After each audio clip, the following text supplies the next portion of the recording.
The anti-austerity message was also pretty clear in Greece, where voters punished the ruling coalition in Sunday's election. Neither of Greece's two main parties won a majority, and they've got less than 2 weeks to form a new coalition government or call another election. Elena Panaritis is a member of Greece's PASOK party. She's also an economic advisor to the Prime Minister. She joins us now from Athens via Skype. Elena, thank you very much for being with us. I'm curious to know, your party did not do well in the elections yesterday. How did you feel when you woke up this morning? Well, I really stayed up last night. It was pretty clear what was going on. And I have to admit, it was rather expected that we will not do very well.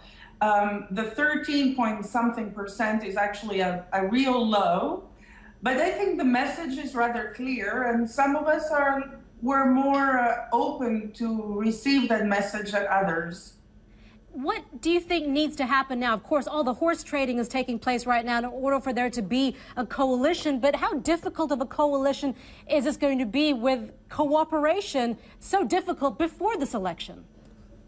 It looks like a paralysis, really, and we're trying to make something work out because we have very few degrees of freedom right now.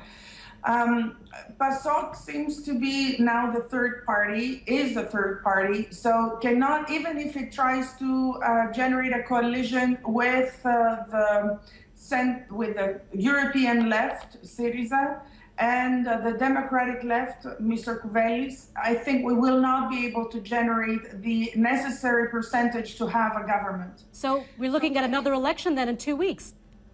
Well, that's only if we look at the left center. If we look at what's happening with the leading party, New Democracy, New Democracy is trying right now to coming up with a coalition with the European left party, Syriza.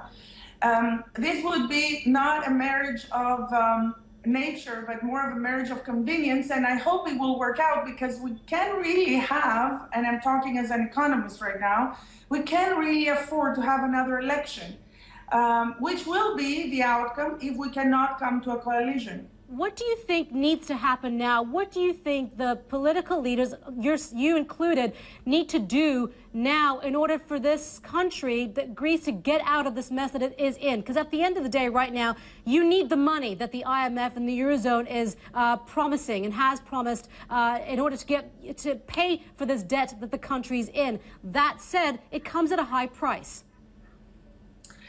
Well, to be honest, I think we started that whole process of resolving our crisis with the wrong footing, if I may say. We started it in the wrong footing because we misdiagnosed the crisis as a short-term liquidity crisis, whereas in reality it's a very long and deep crisis of solvency and really a crisis of lack of productivity. And that requires longer solutions, longer-term reforms, and a different type of rhetoric.